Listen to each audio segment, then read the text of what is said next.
নমস্কার। আজকে যে বিষয় নিয়ে কথা বলবো সেটা হচ্ছে যে 2026 বিধানসভা ভোটে বিজেপি কিভাবে সাফল্য পেল বা তৃণমূল কেন হেরে গেল সেইটা।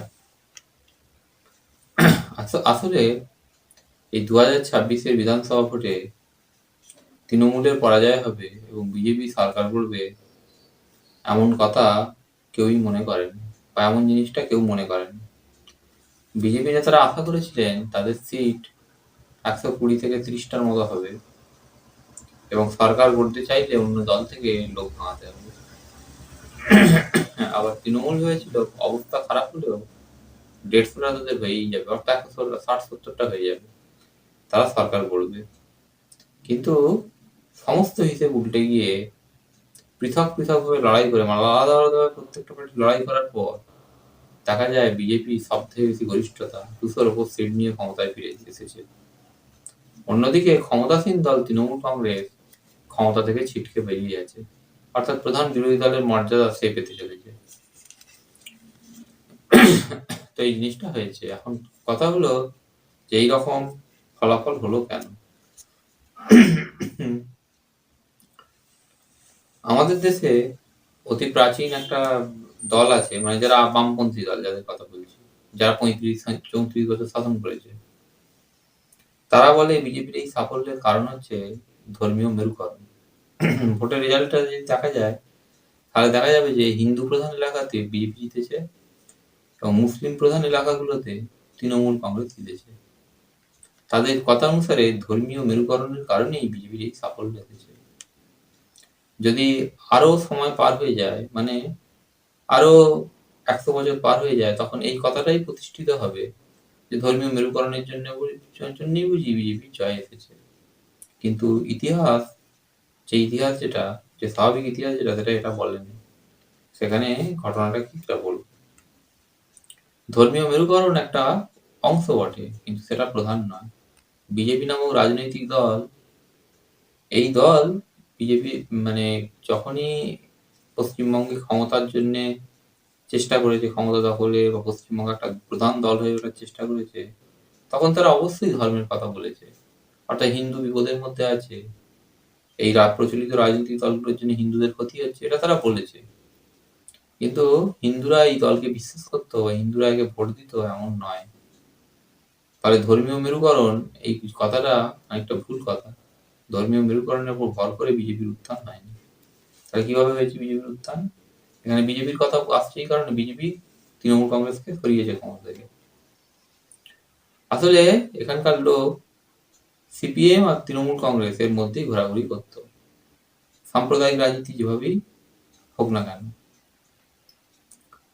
তো 2016-এ সিপিএম কংগ্রেস জোট করে তৃণমূল কংগ্রেসকে হারানোর চেষ্টা করেছিল। 2011-তে তৃণমূল কংগ্রেস ক্ষমতায় আসে সিপিএমকে হারিয়ে। 2016-তে 5 বছর পরে ভোট হয়, তাতে সিপিএম এবং কংগ্রেস তারা তৃণমূল কংগ্রেসকে হটানোর জন্য চেষ্টা করে, কিন্তু ভোটে তাদের হার হয়, তারা সাফল্য পায়নি। এরপরে তৃণমূল কংগ্রেস জিতে আসার পর সিপিএম এর লোকজনের উপর বিভিন্ন গ্রামাঞ্চল হতে পারে, শহরাঞ্চল হতে পারে, সর্বত্র এক ধরনের চাপ দেওয়া শুরু করে সিপিএম এর লোককে সিপিএম ছাড়ার জন্য। তাদের উপর অত্যাচার শুরু হয়। তখন সিপিএম এর লোকেরা ওই খুব তাড়াতাড়ি নিজেরা বুঝতে পারে যে কি করতে হবে। তারা কেন্দ্রীয় ক্ষমতাসীন দল বিজেপি তার মধ্যে ঢুকে পড়ে, অর্থাৎ বিজেপিকে তারা বলিয়ান করে এখানে। অর্থাৎ মমতা বন্দ্যোপাধ্যায়ের দল তৃণমূল কংগ্রেস তারা সিপিএম এর লোকেদের উপর চাপ দেওয়া শুরু করলো, সিপিএম লোকের উপর অত্যাচার করা শুরু করলো যে সিপিএম করা যাবে না, সিপিএম ছাড়তে হবে, অন্যথায় রাজনৈতিক কার্যকলাপ বন্ধ করতে হবে। তখন তারা প্রাণ বাঁচাতে বা তাদের রাজনৈতিক আদর্শকে রক্ষা করতে বা তাদের জীবন জীবিকা রক্ষা করতে তারা বিজেপির মধ্যে ঢুকলো, বিজেপি বলিয়ান হলো। এইভাবে বিজেপি এখানে একটা জায়গা পেল। অবশ্যই পেছনে রইল ধর্মীয় প্রেরণা। কেন ধর্মীয় প্রেরণা?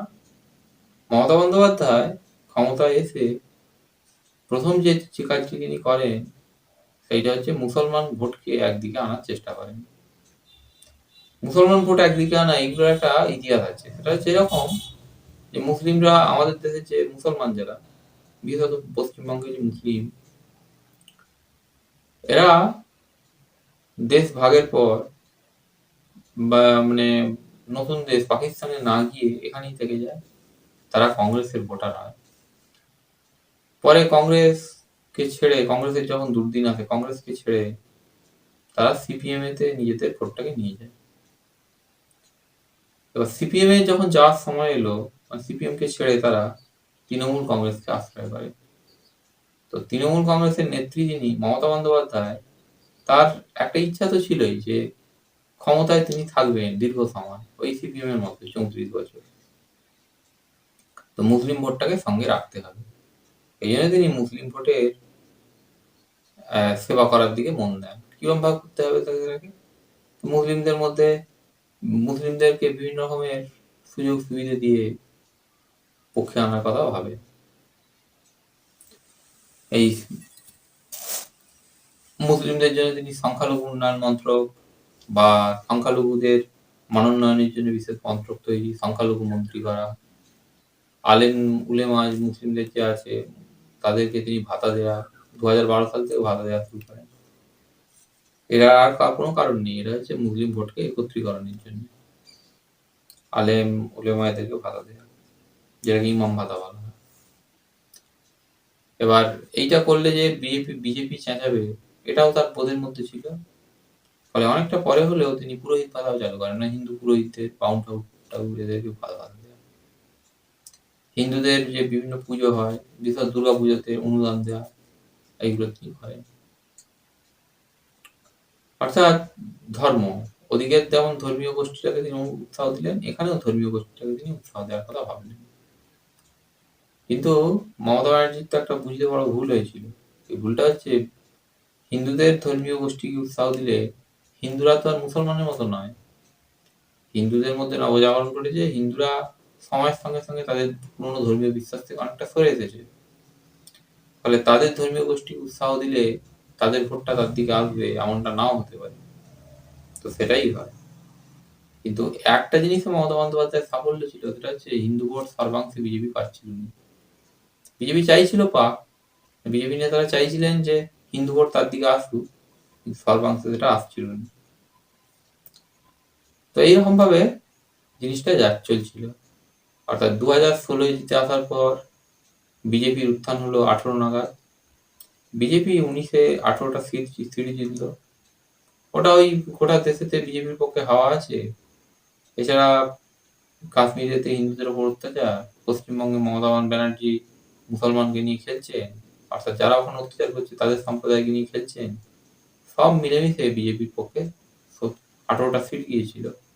অর্থাৎ শুধু সিপিএম এর লোক বিজেপিকে ভোট দিল, বিজেপির মধ্যে দিয়ে গেল এমন নয়, তৃণমূল কংগ্রেসের লোকও গিয়ে বিজেপিকে ভোট দিয়েছিল। কবে হয়েছিল এটা? 2019-এ হয়েছিল। এরপরে এইটা থেকে বিজেপি নেতারা ভাবলেন যে তাদের পক্ষে বুঝি বা জনসমর্থন চলে এসেছে, তাই তারা ভেবেছিলেন যে গুজরাট ক্ষমতায় আসবে। কিন্তু জনসমর্থন তখনও মমতা ব্যানার্জির পক্ষে ছিল। অর্থাৎ 18তেও জনসমর্থন মমতার পক্ষে, 19-এও তাই, 20-তেও তাই, 21-এও তাই।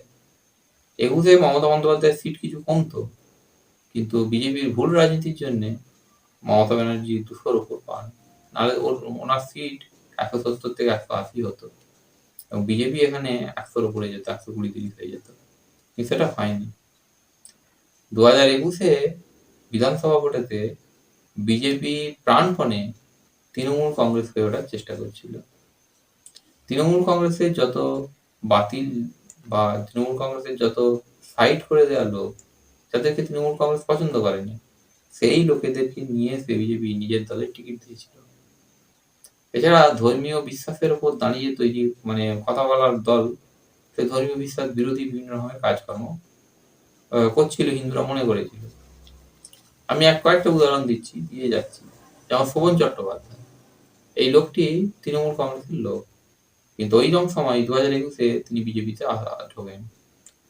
শোভনের যে পরিচয়, সে পরিচয় হচ্ছে ভয়ঙ্কর। শোভনের বউ রত্না, সে তৃণমূল কংগ্রেস করে। শোভন একটা অন্যের বউকে নিয়ে থাকে। তো এই যে জিনিসটা, এটা নিয়ে তৃণমূল কংগ্রেস ভালো রকম প্রচার করে যে এটা কিভাবে হিন্দু কালচারের মধ্যে পড়ে বা হিন্দু সভ্যতার মধ্যে পড়ে। একটা পুরোপুরি হিন্দু বিরোধী অবস্থানকে নিয়ে বিজেপি হিন্দুত্বের কথা বলে। ফলে শহরাঞ্চলের ভোটে ফাটল ধরার পক্ষে যথেষ্ট ছিল। এর বাইরে বিভিন্ন রকমের নায়ক-নায়িকা যারা হয়, বিশেষত নায়িকা, তাদেরকেও বিজেপি নিয়ে আসে তার দলে থেকে। তাদেরকে দিয়ে প্রচার-টচার এসব করানোর কথা ভাবে, যেগুলো তার বিরুদ্ধে যায়। তো এইভাবে বিজেপি নিজের তৈরি করা হিন্দুত্বের এজেন্ডা বা হিন্দু এই কথাগুলো, সেগুলো বিজেপিরই অহিন্দু কাজকর্মের ফলে, বিজেপির কিছু লোকে, সবাই নয়, কিছু লোকের এইরকম কাজকর্মের ফলে 2021-এ বিজেপির খারাপ ফল হয়, শোচনীয় ফল হয়। তো 2021-এ বিজেপি ক্ষমতায় আসছে এটা মনে করে তৃণমূল কংগ্রেসের অনেক নেতা, তারা মমতা ব্যানার্জি তৃণমূল কংগ্রেস ছেড়ে বিজেপিতে যোগদান করে। বিজেপি হারার পরে 2021-এ শুভেন্দু এবং গোটা কয়েক নেতা নেত্রী ছাড়া বাকি সকলে আবার পুরনো দল তৃণমূল কংগ্রেসে ফিরে যায়। তো তাদের কেরিয়ার শেষ হলো বা তারা কি হলো সেটার কথা থাক, শুভেন্দু অধিকারী বিজেপিতে থেকে যান এবং তিনি বিজেপিটাকে জোরদার করার দিকে মন দেন। আজকে তিনি পশ্চিমবঙ্গের মুখ্যমন্ত্রী ভোটে জিতে শপথ নিয়েছেন। তো এই জিনিসটা হয়। তো তারপরে থেকে 2021 থেকে তিনি বিভিন্ন জায়গায় বিজেপির হয়ে কথা বলা, বিজেপির সংগঠন তৈরি করা, এইগুলো তিনি চালিয়ে যান। চালিয়ে যাওয়ার পর হলো কি, যে শেষ পর্যন্ত সাফল্য এলো, বিজেপি এতগুলো সিট নিয়ে ক্ষমতায় এলো। কিন্তু বিজেপির এই ক্ষমতায় আসার পেছনে শুধু ওই বিজেপির উত্থান হলো, বিজেপি হিন্দু ভোটের কথা বললো, মমতা বন্দ্যোপাধ্যায়ের সাম্প্রদায়িক রাজনীতির কথা বললো, আর অমনি ক্ষমতায় এলো, জিনিসটা অতটাও সহজ নয়। একটা প্রেক্ষাপট ছিল, সেটা হচ্ছে তৃণমূল কংগ্রেস মানে হচ্ছে শুধু দুর্নীতি নয়, তৃণমূল কংগ্রেস মানে হচ্ছে উন্নয়ন। অর্থাৎ তৃণমূল কংগ্রেস এই দেশেতে, এই রাজ্যে ক্ষমতায় এসে 2011 সালে উন্নয়নের ডালা বা উন্নয়নের ঝাঁপি খুলে বসেছিল। তারা রাস্তার মতো মূলত রাস্তা করার দিকে মন দেয়। এই যে ছবিটা দেখাচ্ছি, এই যে ছবিটা, এইটা হচ্ছে রাস্তার একটা ছবি। এইরকম রাস্তা, এটা একটা রাস্তা দেখালুম, এরকম রাস্তা পশ্চিমবঙ্গের বিভিন্ন জায়গায় তৃণমূল কংগ্রেস ক্ষমতায় আসার পর করে। তো রাস্তাটা কিসের রাস্তা দেখা যাচ্ছে? কালো রাস্তা। এটা হচ্ছে পিচ রাস্তা। গ্রামাঞ্চলে 2011-এর আগে কোনো পিচ রাস্তা ছিল না। যেটা ছিল অত্যন্ত খারাপ ইটে তৈরি হওয়া, খারাপ ইট দিয়ে তৈরি করা ইটের রাস্তা। অর্থাৎ এই যে এইরকম রাস্তা ছিল গ্রামাঞ্চলে, 2011-এ তৃণমূল কংগ্রেস ক্ষমতায় এসে এইরকম পিচ রাস্তা তৈরি করে। লোক পিচ রাস্তার স্বাদ পেল। আগের রাস্তাটা ছিল 6 ফুট, এই রাস্তাটা হলো 10 ফুট। প্রথমবারে যেটা করেছিল 10 ফুট। এই রাস্তা হয় 15, 16, 17, এর মধ্যে 17-এ শেষ হয়। 15 থেকে কাজ শুরু হয়, 16-এ ভোট ছিল এবং 17-তে গিয়ে শেষ হয়। তো এই রাস্তাটা করে। এই রাস্তাতে হলো যেটা, যে রাস্তা তো হলো, কিন্তু রাস্তাটা বেশি দিন টিকল না। 17-এ শেষ হওয়া রাস্তা 18, 19-এর মধ্যেই আবার ভাঙতে শুরু করলো। বিভিন্ন জায়গায় ছুটে গেল, বিভিন্ন জায়গায় গর্ত হয়ে গেল। কি জন্য হলো? না, এই রাস্তা তৈরিতে প্রচুর দুর্নীতি হয়েছে।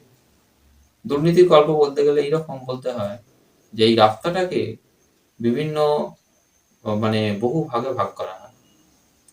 এক একটা অঞ্চল ধরে ধরে ভাগ করা হয় এবং সেই অঞ্চলে ওই রাস্তার মেটেরিয়াল, এটা স্টোন চিপ হতে পারে, এটা বালি হতে পারে, মাটি হতে পারে, এগুলো সরবরাহ করার জন্যে একজন তৃণমূল কংগ্রেসের কর্মী বা নেতা দায়িত্ব নেয়। কন্ট্রাক্টর এবং সরকারের মাঝে এইভাবে তৃণমূল কংগ্রেসের ছেলেরা, কর্মী হতে পারে, নেতা হতে পারে, রয়ে যায়, যারা ওই মালগুলো সরবরাহ করবে এবং ওখান থেকে কমিশন খাবে। কমিশন যেখানে যেখানে বেশি খাওয়া হলো, সেখানে রাস্তার অবস্থা খুব খারাপ হলো। 1 বছর যেখানে রাস্তা খারাপ হয়ে গেল।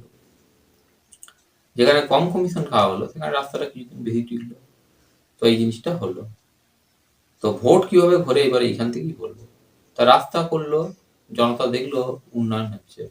রাস্তা চলে যাওয়ার সঙ্গে সঙ্গে একদল লোক বলতে শুরু করলো, এত চুরি হয়েছে, এত টাকা খেয়েছে, যে রাস্তাটা এরকম হয়ে গেল। এটা কারা বলছে? এটা শুধু ওই সিপিএম, বিজেপি এরা বলছে এমন না, তৃণমূল কংগ্রেসের লোকও বলছে চুরির গল্প। বলছে চুরি হয়েছে। এটা যে তৃণমূল কংগ্রেসের পক্ষে যাবে না, একটা দিন বিরুদ্ধে যাবে, সেটা তৃণমূল কংগ্রেস বুঝতেও পেরেছিল। কিন্তু কিছু করার নেই। এখানে উন্নয়ন হচ্ছে, লোককে উন্নয়নের গল্প বললুম, একই সঙ্গে দুর্নীতির গন্ধ পাওয়া গেল। লোক বলতে শুরু করলো, সেটা তৃণমূল কংগ্রেসের লোকও বলতে শুরু করলো। এত খেয়েছে যে রাস্তাটা এরকম হয়ে গেল। কি খেয়েছে? না, উন্নয়ন যে হচ্ছিল সেই উন্নয়নের টাকা একদল নেতা বা একজন নেতা যে তার পকেটে পুরেছে। তো এইটা হয়েছে। লোক কিন্তু এই এই দুর্নীতি দেখার পরও লোকের খুব যে বিরোধিতা তৈরি হলো, লোকই বিরুদ্ধে গেল এমন নয়। লোক উন্নয়নটা নিল, দুর্নীতিটাকে চেপে গেল। দুর্নীতি চেপে গেল মানে দুর্নীতি হয়েছে, কি আর করা যাবে? তারা এইভাবে ভাবলো যে ওদেরও তো সংসার আছে, ওরাও তো দেশেরই ছেলে। হয়েছে। দেশে তো কাজকর্ম কিছু তেমন নেই। সব মিলিয়ে হলো এটা।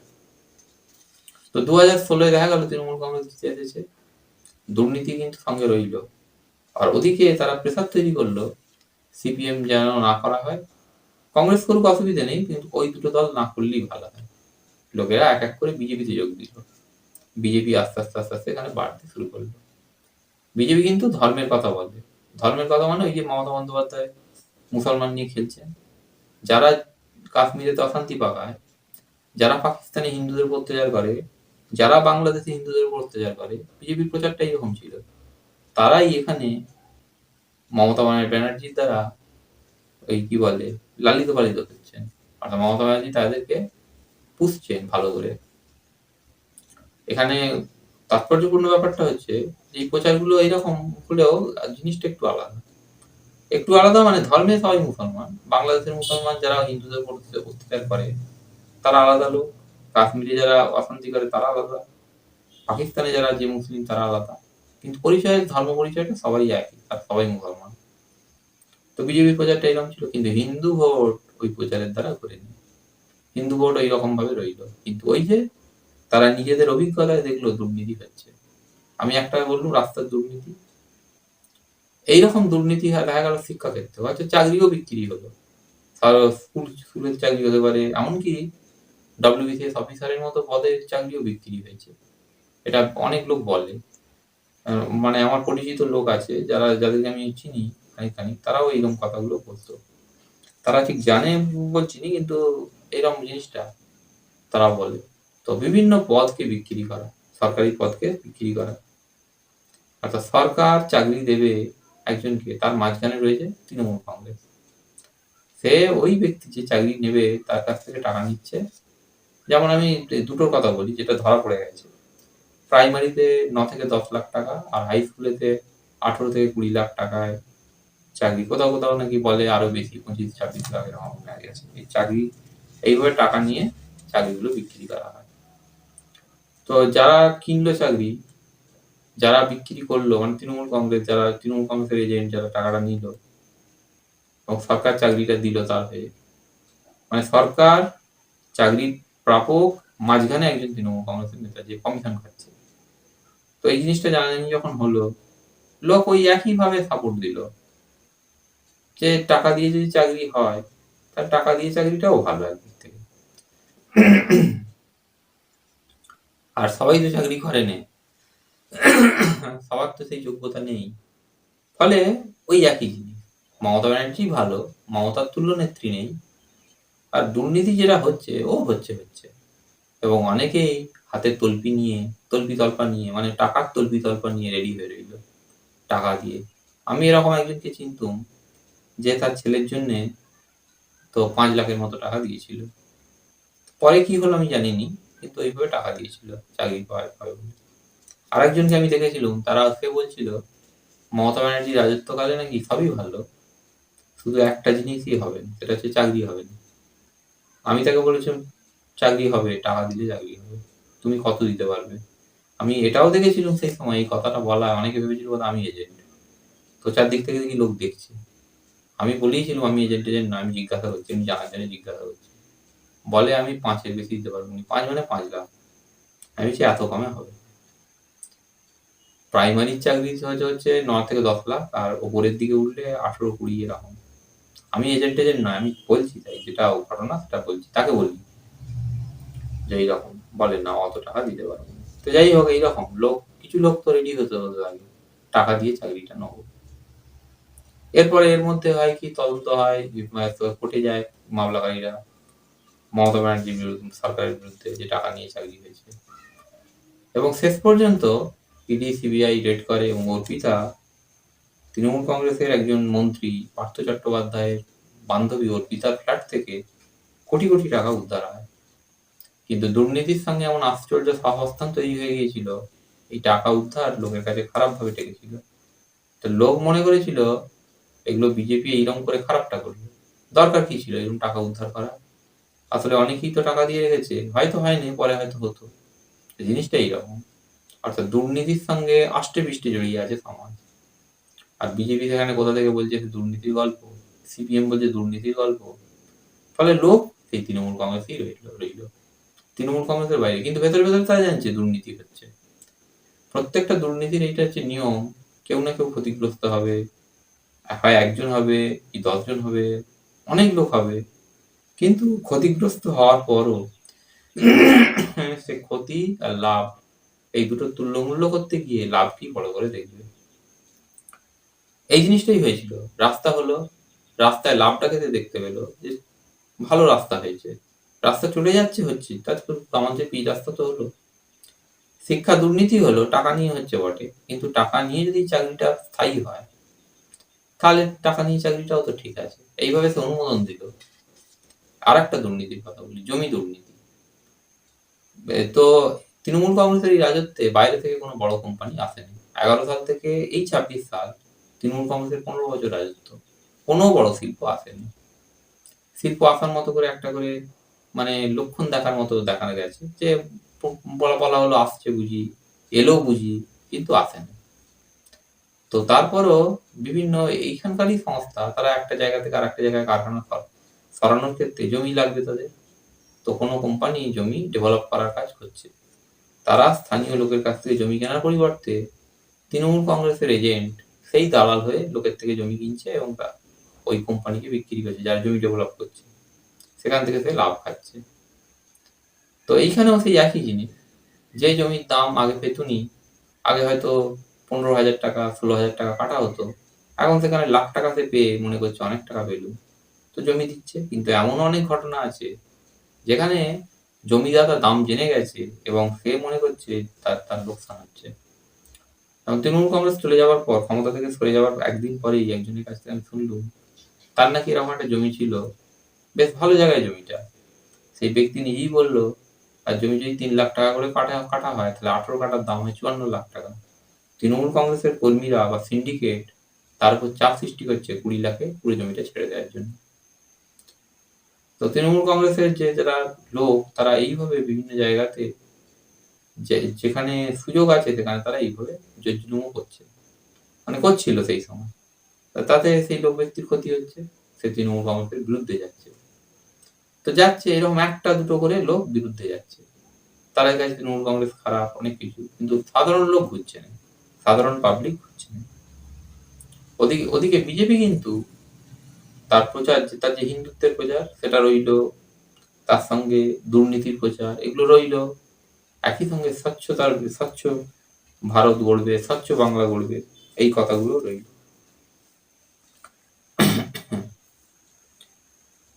এখন যখন কোনো সরকার দীর্ঘদিন ধরে চলে তখন সেই সরকারের বিরুদ্ধে একটা জনমত তৈরি হয়।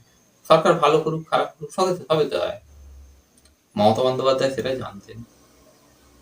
কিন্তু এই যে বিরুদ্ধে তৈরি হওয়া যে মানুষ, এদেরকে পক্ষে আনারও কোনো তার পদ্ধতি ছিল না, জানা নেই। তিনি একটা জিনিস জানতেন যে ভোটকে একত্রীকরণ করতে হবে এবং পুরো বিজ্ঞান মেনে, অনেকটা বিজ্ঞানের মতো ব্যাপার যে কার ভোটটাকে আমি নেব।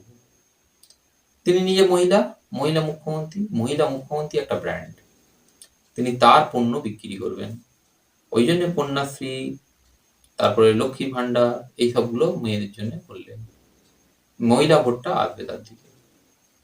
এই ভোটটা হবে এরকম, দুর্নীতির ফলে যেমন জমি যে দুর্নীতি, রাস্তা দুর্নীতি, এতে করে যে ছেলেরা ক্ষুব্ধ হয়, মহিলা ভোটটাকে টানলে হবে কি মহিলাদেরকে কেন্দ্র করে তার বাড়ির ছেলেগুলো আমাকে একটু ভোট দেবে। এই উন্নয়ন, এই যে মহিলা ভোটকে টানার জন্য এই যে প্রকল্প, এইটার তিনি নাম দিয়েছিলেন মহিলা ক্ষমতায়ন। এগুলো দিয়ে সত্যি সত্যি কোনো ক্ষমতায়ন হয়নি, এগুলো ভাতা এক ধরনের দিয়ে ভোট কেনা। কিন্তু তার কাছে এটা খুব মানে মহিলা ভোটটাকে নেওয়ার জন্য এটা খুব কাজে হয়েছিল। অর্থাৎ ভোট আসে এতে করে। আমি বলবো কিভাবে ভোট আসে। তো এইটা হলো লক্ষ্মীর ভান্ডার তিনি চালু করেন 2021-এর পর। আর কন্যাশ্রী তিনি চালু করেন হচ্ছে 2013 সালে। আর 2012-তে তিনি ইমাম ভাতা চালু করেন। অর্থাৎ পরপর জিনিসগুলো ঘটছে। তো সব মিলিয়ে ওই যে বললুম যে কন্যাশ্রী দিলেন, ইমাম ভাতা দিলেন, সবুজ সাথী সাইকেল টাইকেল সেগুলো সব দেওয়া শুরু হলো। আর 16-তে এসে দেখা গেল কংগ্রেস সিপিএম এর জোট তৃণমূলকে হারাতে পারছেন। তিনি আবার ক্ষমতায় আসছেন এবং এরপরে ওই যে প্রেসার তৈরি করা হলো, সিপিএম করা যাবে না করা, বিজেপির বাড়বাড়ন্ত হলো। তো 2021-এ এসে তিনি ক্ষমতায় এলেন। বিজেপির ভুল রাজনীতি ছিল, সব মিলিয়ে তিনি ক্ষমতায় এলেন। কিন্তু বিজেপি তার যে দুর্নীতি, এই যে এতগুলো দুর্নীতির কথা বলবো, এর মধ্যে রাস্তা দুর্নীতি, এটা এইগুলো, তারপরে শিক্ষা দুর্নীতি, তারপরে আরো যেসব দুর্নীতি হয়, জমির দুর্নীতি, স্বাস্থ্য দুর্নীতি। স্বাস্থ্য দুর্নীতি আর কিছুই না, ওই স্বাস্থ্যসাথী কার্ড করে দিলেন তিনি 21-এ ক্ষমতায় এসে। স্বাস্থ্যসাথী কার্ড, সেই কার্ডগুলো কোনো কোনো হসপিটালে গ্রহণযোগ্য হবে। যে হসপিটালে গ্রহণযোগ্য হবে সেই হসপিটালের মালিক বা সেই হসপিটাল কর্তৃপক্ষ তারা অবশ্যই তৃণমূল কংগ্রেসের লোক। মাঝখানে একদল থাকবে, ওই কার্ড থেকে লাভটা সে নেবে। এইভাবে তৃণমূল কংগ্রেস মানে লাভবান হবে। তো এই জিনিসগুলো ছিল, এই দুর্নীতিগুলো মানুষের কাছে খুব, সবার কাছে নয়, কারো কারো কাছে খুব কষ্টের হলো। আর বিজেপি সেগুলো নিয়ে প্রচার করা শুরু করলো। এইবারের ভোটে, এই যে 2026-এর যে ভোট, এই ভোটে বিজেপির আইটি সেল প্রচুর টাকা খরচ করেছিল বিজেপির হয়ে প্রচার করার জন্য। ওই প্রচারগুলো এইরকম যে আমরা এখানে করবো, মানে কি বলবো, আমরা এখানে নতুন এক বাংলা, সোনার বাংলা করবো, ভরসা ইন, এই, হ্যাঁ হ্যাঁ, যে প্রচারটা ছিল যে ভয় আউট ভরসা ইন, বিজেপিকে ভোট দিন। তো এই সবগুলো প্রচার তারা করে। তো এগুলো করে, কিন্তু আইটি সেলের প্রচারের ফলে বড় মাপের পরিবর্তন কিছু হওয়ার নয়। তাহলে পরিবর্তনটা কি করে হলো?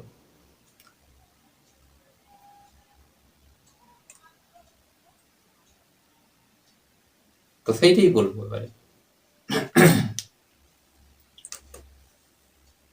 তো বিজেপি প্রচার চালায়, প্রচার চালাতে চালাতে ওই জিনিসগুলো করে।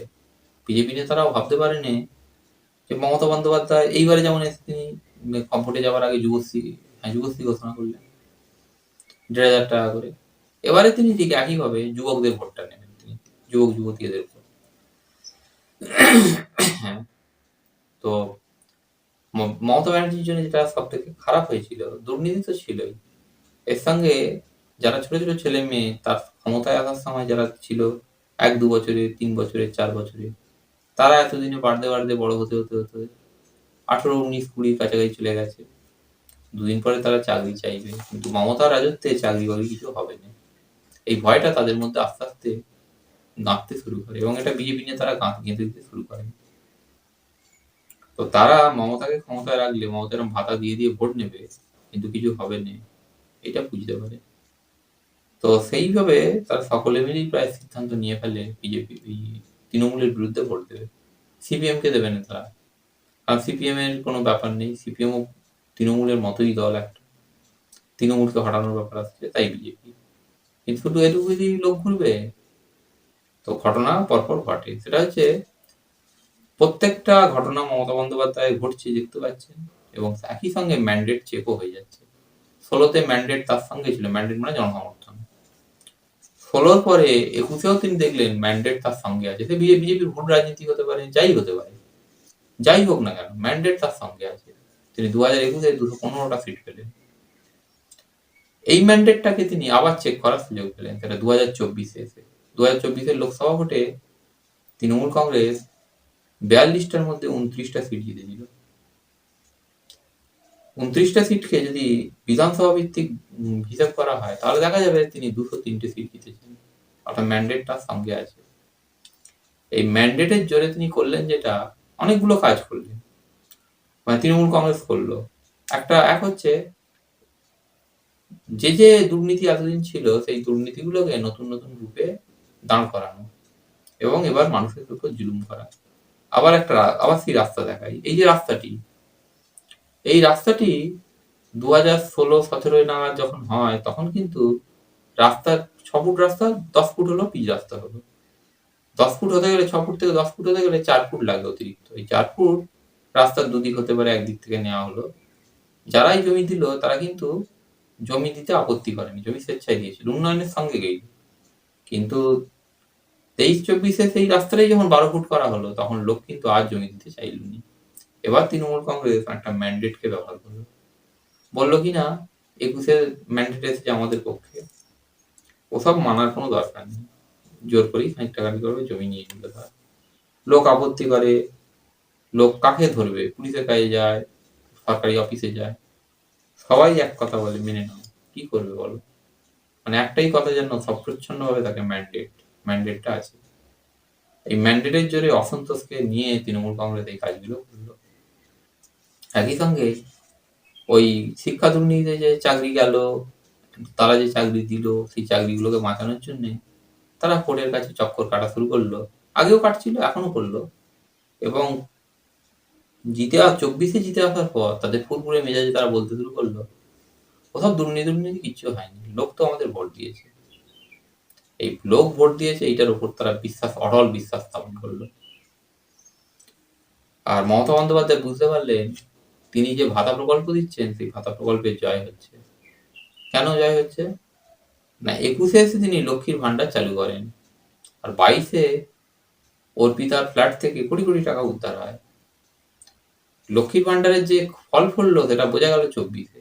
২৪-এ মানুষ ওই যে দুর্নীতি, ওই যে অত টাকা উদ্ধার হলো, ওটাকে কোনো দুর্নীতি বলেই মনে করেনি। তারা তৃণমূল কংগ্রেসকে ভোট দিল। তৃণমূল কংগ্রেস লোকসভার বিধানসভা ভিত্তিক ফল হিসাব করলে ২০৩টে সিট জিতল। অর্থাৎ শিক্ষা দুর্নীতিকে লোক উড়িয়ে দিল তৃণমূল কংগ্রেসের নেতাদের মতো করেই। তিনি দেখলেন, মমতা বন্দ্যোপাধ্যায় দেখতে পেলেন লক্ষ্মীর ভান্ডারের কি মহিমা। ভোট সব একদিকে এসেছে। কোথায়? মমতা বন্দ্যোপাধ্যায়ের দিকে। এই বিশ্বাসটাই বোধহয় তৃণমূল কংগ্রেসের বুকে কাল হলো। ম্যান্ডেট আমাদের সঙ্গে আছে। এই সঙ্গে থাকা ম্যান্ডেটে নিয়েই একটা সামান্য ঘটনাকে অসামান্য রূপ দান করলো তৃণমূল কংগ্রেস। কি সেটা? আরজিকরে এক প্রশিক্ষণরত ডাক্তারের উপর ওইখানকারই স্থানীয় মানে ওই কলেজের মানে আরজিকর হাসপাতালেরই ডাক্তার হতে পারে বা অন্য কোনো কর্মচারী হতে পারে বা একদল লোক হতে পারে, তারা তার উপর অত্যাচার করে তাকে হত্যা করে। এখন সরকারের কোনো দায় ছিল না এখানে। সরকার যে নির্যাতিতা মহিলা তার সুষ্ঠু বিচার করতে পারতো, তদন্ত করতে পারতো, কিন্তু সরকার তড়িঘড়ি ওই মহিলার মৃতদেহ পুড়িয়ে দিতে চায়। যেসব প্রমাণ ছিল হত্যা হয়েছে বা অত্যাচার হয়েছে সেই প্রমাণগুলোকে বুলডোজার দিয়ে উড়ানোর মতো করে যে দেয়ালেতে প্রমাণ ছিল বা যেখানে প্রমাণ ছিল সেগুলো ভেঙে ফেলে দেয়। এরপর মৃতদেহটা পুড়িয়ে দেয়। তো আদালতের রায় হয়, সিবিআই তদন্ত হয়। সিবিআইও কিছু তেমন খুঁজে পায়নি, কারণ প্রমাণ নষ্ট করে দেওয়া হয়েছে। তো এই জিনিসটাতে আমাদের দেশের গ্রামীণ মহিলা সমাজ, শহুরে মহিলা সমাজ তারা বেরিয়ে পড়ে রাস্তায়। আর তারা মিছিল বার করে, অনেক কিছু করে। তৃণমূল কংগ্রেস এই মিছিলের সঙ্গেও ছিল। তৃণমূল কংগ্রেসের বিরুদ্ধে যায়নি, তৃণমূল কংগ্রেসের মিছিলের সঙ্গে ছিল। কিন্তু যখন বুঝতে পারে এটা মমতা ব্যানার্জির বিরুদ্ধে যাচ্ছে বা তৃণমূল কংগ্রেসের বিরুদ্ধে যাচ্ছে, তখন তারা কৌশলে মিছিলকে ধীরে ধীরে ধীরে ধীরে ঘরে ঢুকিয়ে দেয়। অর্থাৎ মেয়েরা মিছিল বার করলো, একটা গ্রাম ঘুরে ফেললো, কিন্তু কার বিরুদ্ধে মিছিল তারা নিজেরাও বুঝতে পারল। কিন্তু এইভাবে তো আর মানুষের মনের উপর প্রভাব বিস্তার করা যায়নি। মানুষ কি ভাবছে সেটা তো বোঝা যায়নি। তৃণমূল কংগ্রেস কিন্তু ২০২৪-এর ম্যান্ডেটের ওপর অটল বিশ্বাসী ছিল। যে ম্যান্ডেট আমাদের পক্ষে এসেছে, অর্থাৎ জনসমর্থন আমাদের পক্ষে আছে। কিন্তু এই ঘটনায় জনসমর্থন ঘুরতে পারে এটা তাদের মনেও হয় না। তো বিজেপি কিন্তু প্রচারটা করে যেতে থাকে যে মহিলা মুখ্যমন্ত্রী, মহিলা ব্র্যান্ড, আর সেইখানে মহিলাদের উপর অত্যাচার হলো, মহিলা সরকার মানে মমতা ব্যানার্জি বিচার দিলনি, কারণ তার পক্ষে জনসমর্থন এসে গেছে। যে লোকেরা ভোট দিয়েছিল তারা যেন বুঝতে পারলো যে জনসমর্থনের জোরে যদি সরকার এইটা করে থাকে, মানে বিচার না দিয়ে থাকে, তাহলে জনসমর্থনটা এবার যাওয়াই উচিত। তারা বিরুদ্ধে দেবে ভাবছিল, কিন্তু তাদের বিরুদ্ধে দেওয়াটা আরো বলবান হলো 1 বছরের মধ্যে। অর্থাৎ 2024 আগস্টে হলো আরজি কর কাণ্ড, আরজি করে নির্যাতিতার ঘটনাটা ঘটলো। 2025 এসে সরকার দেখা গেল এই যে চাকরি দুর্নীতি যেটা হয়েছে, যে মামলায় জেরবার হচ্ছিল, সেই মামলাকে নিয়ে গেল তারা সুপ্রিম কোর্টে। সুপ্রিম কোর্টে গিয়ে তারা প্রমাণ করতে চাইলো যে দুর্নীতি বলে কিছু হয়নি, সুপ্রিম কোর্ট যেন চাকরিতে অনুমোদন দেয়, আমার চাকরিগুলো ঠিক এটা বলে। কিন্তু সুপ্রিম কোর্ট রাজ্য সরকারকে চাকরিগুলো ঠিক এটা তো বললই নি, ম্যান্ডেটকেও তারা গুরুত্ব দিলনি, তারা নতুন করে পরীক্ষা নিতে বললো। এবং শেষ পর্যন্ত মমতা ব্যানার্জির সরকার পরীক্ষা নিতে রাজি হয়ে গেল। পরীক্ষার দিন ঘোষণা হলো, সব হলো, পরীক্ষা হলো। এই ঘটনাটা মমতা ব্যানার্জির জন্য সব থেকে খারাপ ছিল, আর তৃণমূল কংগ্রেসের জন্য সব থেকে খারাপ ছিল। কেন খারাপ ছিল? ওই যে দুর্নীতির গল্প, সেই দুর্নীতির গল্প আবার আসছে। দুর্নীতিতে যখন হচ্ছিল, শিক্ষা দুর্নীতি, তখন একদল লোক, আমি বলেছিলাম, তল্পি তল্পা নিয়ে রেডি হয়েছিল যে যাক, সরকার বলছে টাকা দিয়ে চাকরিটা খারাপ, কিন্তু টাকা দিয়ে যদি চাকরি হয় এবং সেই চাকরিটা যদি স্থায়ী হয়ে যায়, তাহলে টাকা দিয়ে চাকরিটা আর দোষের কোথায়, এই মনে করে অনেকে রেডি হয়েছিল। তো সরকার তো বলছে যে টাকা দিয়ে চাকরি হলে চাকরি আর জিজ্ঞাসিত হবে না, জিজ্ঞাসিত মানে ওই চাকরি যাবে না, ওই চাকরির কিছু হবে না, অন্যের ওপর পরীক্ষা হবে, ওই চাকরির ওপর পরীক্ষা নয়। কিন্তু মমতা ব্যানার্জি এই যে মেনে নিল ওখানে, তাহলে জনমত তার পক্ষে গেছে, ম্যান্ডেটের জোরে আমি কিচ্ছু মানবনি, তাহলে মানলো কেন? অর্থাৎ সরকারও বলবান নয়, অর্থাৎ কোর্টের কাছে সরকারও মাথা নিচু করে। এই তো বললো যে চাকরি টাকা দিয়ে চাকরিটা পরীক্ষা দিতে হবে না, তাহলে আবার পরীক্ষা কেন? অর্থাৎ সাধারণ লোকের কাছে যারা চাকরি করলনি, যারা এটা দেখছিল এবং ভাবছিল টাকা দিয়ে চাকরিটা ঠিক, দুর্নীতিটা ঠিক, তারাই মমতা বন্দ্যোপাধ্যায় সরকারকে এবার জিজ্ঞাসা করার মতো দশায় পৌঁছলো। সরকারকে তো দেখা যায়নি, জিজ্ঞাসা নিজের মনের মধ্যেই হলো যে এই যে সরকার বলেছিল টাকা দিয়ে চাকরি হলে চাকরিটা মানে চাকরিতে আর কোনো পরীক্ষা লাগবে না, তাহলে আবার ওরা টাকা দিল, আবার পরীক্ষা দিতে হবে, তাহলে সরকারটাই ফেল করেছে। অর্থাৎ সরকারের কিচ্ছু নেই। সরকার ওইখানে আরজি কর কাণ্ডে নির্যাতিতা মহিলাকে বিচার দিতে পারলো নি, কারণ তার পক্ষে জনসমর্থন আছে। আর তাহলে এইখানে জনসমর্থন কোথায় গেল? এখানে তো জনসমর্থন এখনো ছিল, তাহলে এখন তো সুপ্রিম কোর্টকে না মানতে পারত। ফলে সরকার নিজের তৈরি, মমতা বন্দ্যোপাধ্যায় ভাবতে পারেন আমি ঠিকঠাক করছি, সুপ্রিম কোর্টের রায় মেনে, কিন্তু সাধারণ মানুষ তাকে তার বিরুদ্ধে গেল এইভাবে, যে তুমি যে পথ দেখিয়েছিলে, তুমি বললে মসিয়ার মতো এই পথটা মেনে নাও, তাহলে সব ঠিক আছে, আবার তুমি এবার অন্যের কথায় পরীক্ষা নিচ্ছ। আমরা তো পরীক্ষা দুগুনি বলেই টাকা দিয়েছিলাম, আমরা তো এটার মধ্যে যাবনি বলে টাকা দিয়েছিলাম, আর তুমি এখন বলছো টাকা দিয়েছো, তা কি হয়েছে, পরীক্ষা দিতে হবে। ফলে কার উপর কার চাকরি গেল, কার কি হলো সেটা ঠিক নেই, সাধারণ পাবলিক ঘুরতে শুরু করলো, দুটো ঘটনাতে শেষের দুটোতে ঘুরতে শুরু করলো। আর একই সঙ্গে বিজেপির যে প্রচার হিন্দুদের উপর, মমতা ব্যানার্জি হিন্দুদের বিরুদ্ধে, এইটা এবার কাজ করতে শুরু করলো। আসলে ঘটনাগুলো ধীরে ধীরে ঘটতে থাকে। সিপিএম ওবিসি রিজার্ভেশনের মধ্যে মুসলিম ঢুকিয়েছিল, মমতা বন্দ্যোপাধ্যায় সেই রিজার্ভেশনটাকে বয়ে নিয়ে যাওয়ার পর তাতে ওবিসি হিন্দু ছেলের চাকরির পরিবর্তে মুসলমানকে বেশি করে চাকরি দেওয়া শুরু করেন। ওই একই নিয়মে মুসলিমের তিনি ফ্রেন্ড, মুসলিমের তিনি বন্ধু, মুসলিমের মসিয়া, এটা দেখানোর জন্য। একদিনে সবটা হয়নি, ধীরে ধীরে জিনিসটা পাকতে শুরু করে। অর্থাৎ কোনো একটা গাছে একটা ফল, সেটা একদিনে পাকে না, ধীরে পাকে। এই একই রকম ভাবে জিনিসটা ঘটতে শুরু করে। ওই ওবিসি, হিন্দু যে ওবিসি, তারা দেখতে পায় তাদের সম্প্রদায়ের ছেলেগুলোর চাকরি হচ্ছে না যত মুসলমানের চাকরি হচ্ছে।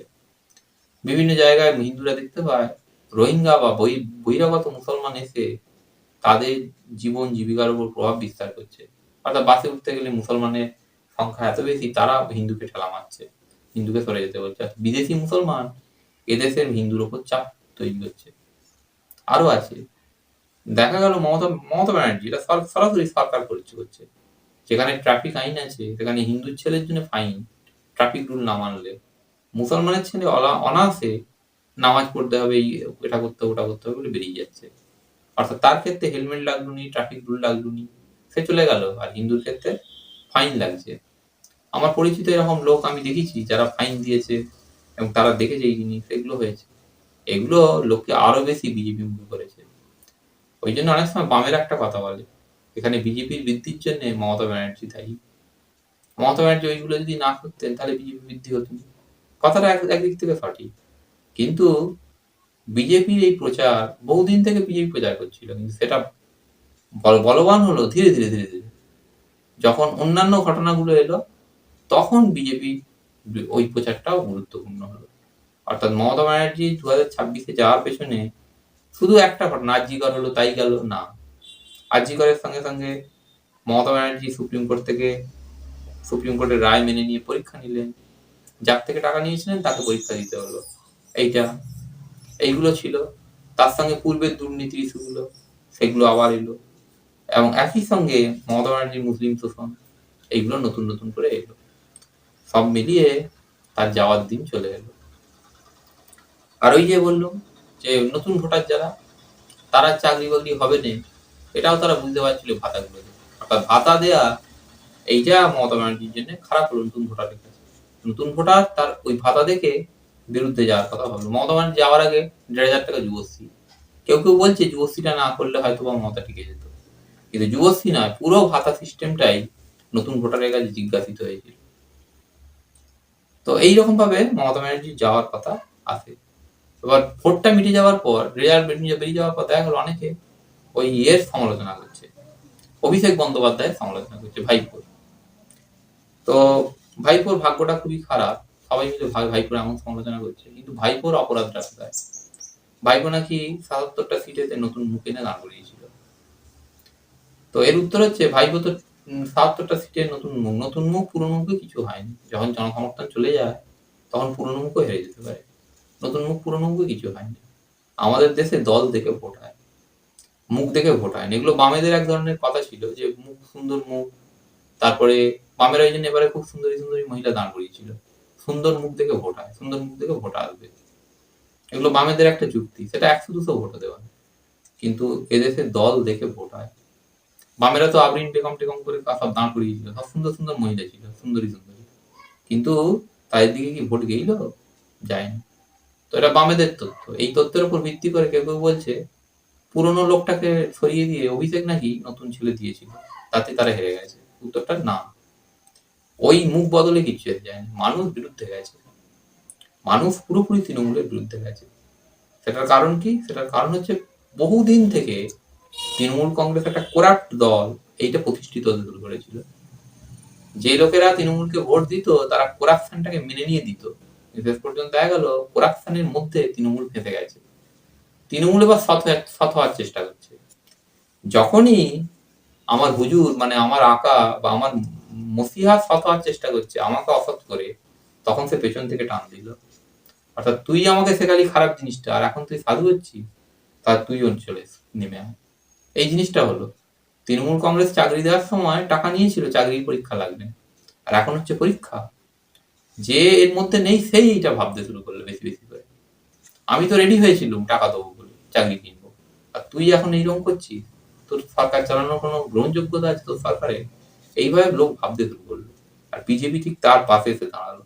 অর্থাৎ একটা কালো ভূতের মতো অবয়ব যেন তাকে বলছে এই তো তুই ঠিক ঠিক বুঝছিস পারে, এইবার আমার সরকার হবে এখানে। নতুন ভোটার তাকে বিজেপি মানে মমতাকে ছেড়েছে, মমতা বুঝতে পারছিলেন। ভাইপোকে ওইভাবে দোষ দিয়ে যে বলা হচ্ছে ওগুলো সঠিক নয়। ভাইপোর ভাগ্যটা খারাপ যে তাকে সবাই মিলে এরকম টানাটানি করছে। নতুন মুখ পুরনো মুখে কিচ্ছু হয়নি, মানুষ সরে যাচ্ছে পাশ থেকে। এবং কেন সরে গেছে সেটা বললুম এতক্ষণ ধরে। আবার বলি ছোট করে, যে তৃণমূল কংগ্রেসের যে দুর্নীতির কথা বলবো, এটা যে সব জায়গায় হয়েছে এমন নয়, সব তৃণমূল কংগ্রেস কর্মী এমন করছে এমন নয়, এগুলো হয়েছিল। আমি যেমন এই কদিন আগে একটা ঘটনা শুনলাম যে একটা জায়গায় তৃণমূল কংগ্রেসের নেতা রুল জারি করেছে, তার নিজস্ব রুল, রাস্তার ধারে দোকান করলে 5,000 টাকা দিতে হবে। এক মা বলছে, বয়স্ক মা, তার ছেলেকে নাকি বলেছে দোকান করতে হবে না। কেন না? 50,000 টাকা দিয়ে দোকান করার থেকে এখন দোকান থাক, তুই অন্য জায়গায় কাজে যা। তৃণমূল কংগ্রেস ক্ষমতা থেকে গেছে এবারে, সে বলছে এবার বলবো ছেলেকে দোকান করতে। তো এইরকম জিনিসগুলো চারদিকে মানে হয়েছে কিছু কিছু জায়গায়, সব জায়গায় হয়েছে এমন না, কিছু কিছু জায়গায় হয়েছে। সব মিলিয়ে তৃণমূল কংগ্রেসের যাওয়ার সময় হলো। তৃণমূল কংগ্রেস চলে গেল, সে কিন্তু উন্নয়নকে সঙ্গে নিয়ে গেল, অর্থাৎ উন্নয়নটাকে রেখে গেল। ভুল বলছি, উন্নয়ন সঙ্গে নিয়ে না, উন্নয়নটাকে রেখে সে গেল। অর্থাৎ উন্নয়নের পথ ধরে তৃণমূল কংগ্রেসের আগমন হয়েছিল, উন্নয়নকে ফেলে রেখে সে চলে গেল। তো এই জিনিসটা হয়। আর বিজেপির বললুম সংবাদ মাধ্যম টাধ্যম সবাই কাজ করেছিল, সেগুলো বিজেপির পক্ষে গেছিল প্রচারগুলো। ধন্যবাদ আজকে।